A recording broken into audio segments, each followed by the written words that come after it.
बिस्मिल्लाहिर्रहमानिर्रहीम। आज हम compressive strength of tough tile check करेंगे। उसके लिए अपरेटस में हमें एक स्केल चाहिए होगा, टफ टाइल का स्पेसिमन है और हमारे पास अगले नंबर पे कंप्रेशन मशीन है जिसमें हमने टफ टाइल प्लेस करके उसकी स्ट्रेंथ चेक करनी है।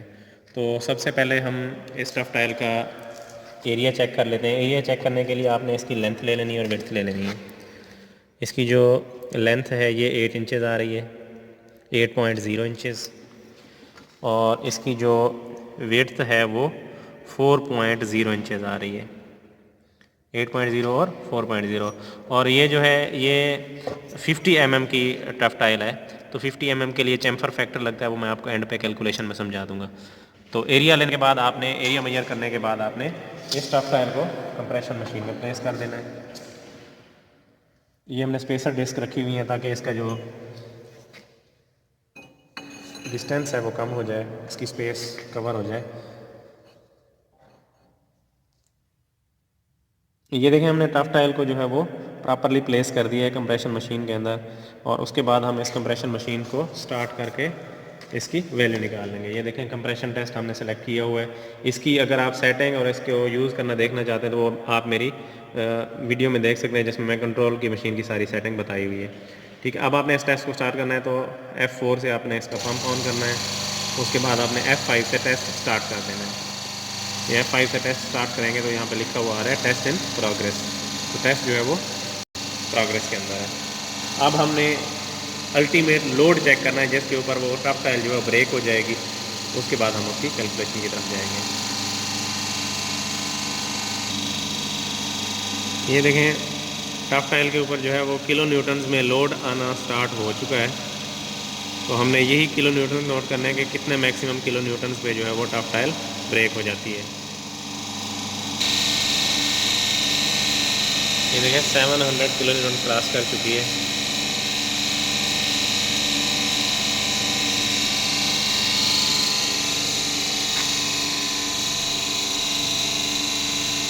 और टफ टाइल में ये देखें आप, क्रैक्स आना स्टार्ट हो चुके हैं। तो बैक साइड से थोड़ी सी क्रैशी हो गई है और यहाँ से इसके अंदर क्रैक्स आना स्टार्ट हो गए।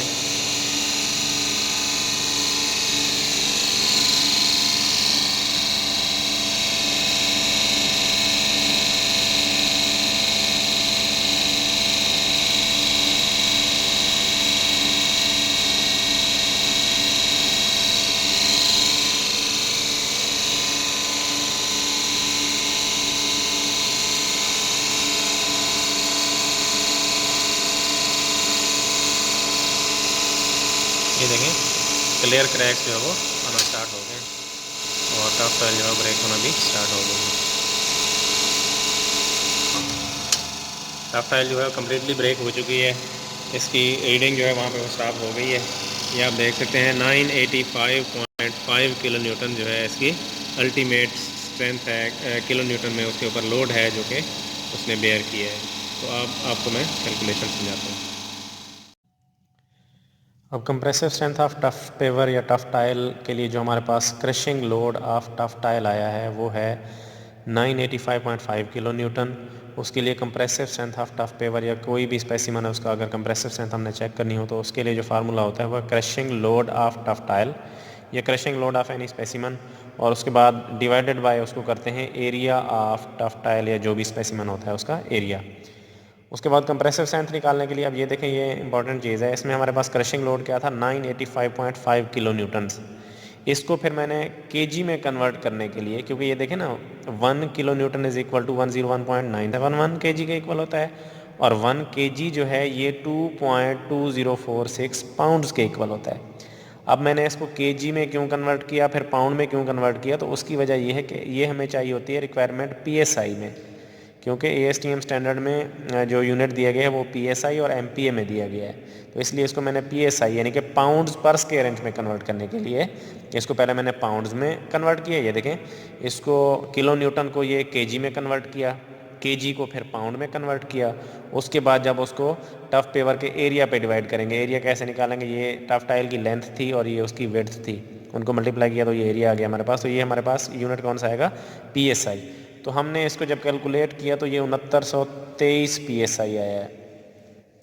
ठीक हो गया जी। उसके बाद हमारे पास नेक्स्ट चीज़ ये है कि 1 MPa is equal to 145.038 PSI। 1 MPa जो है इतने PSI के इक्वल होता है। तो हमने PSI को MPa में कन्वर्ट करने के लिए इसको डिवाइड कर दिया है PSI को इस पे 145/038 पे। तो ये हमारे पास वैल्यू जो है ये MPAs में आ गई है।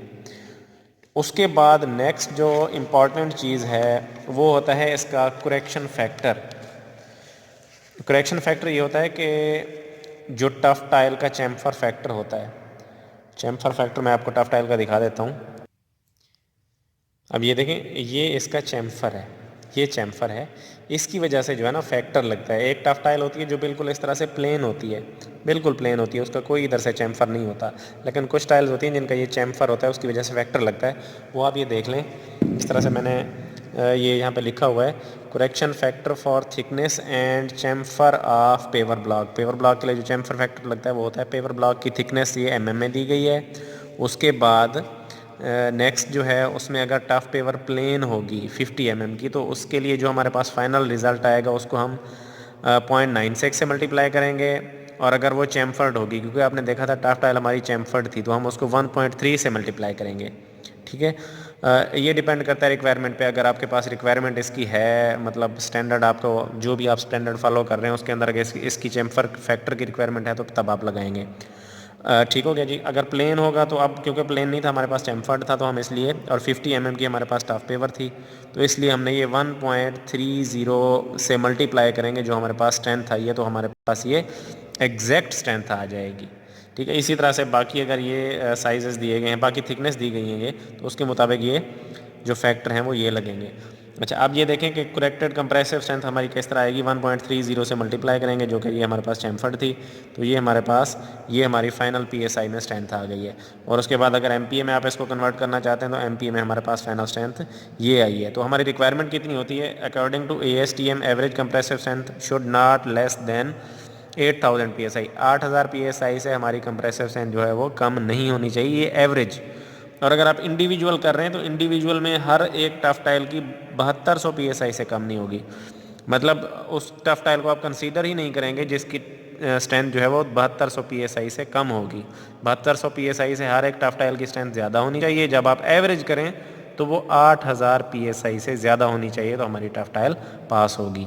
अगर हम ये दो टफ टाइल्स की एवरेज लेते और इतना आ रही होती तो तब हमारी टफ टाइल पास होती। तो इसलिए इसकी एवरेज जो है वो 8000 से ज़्यादा होनी चाहिए।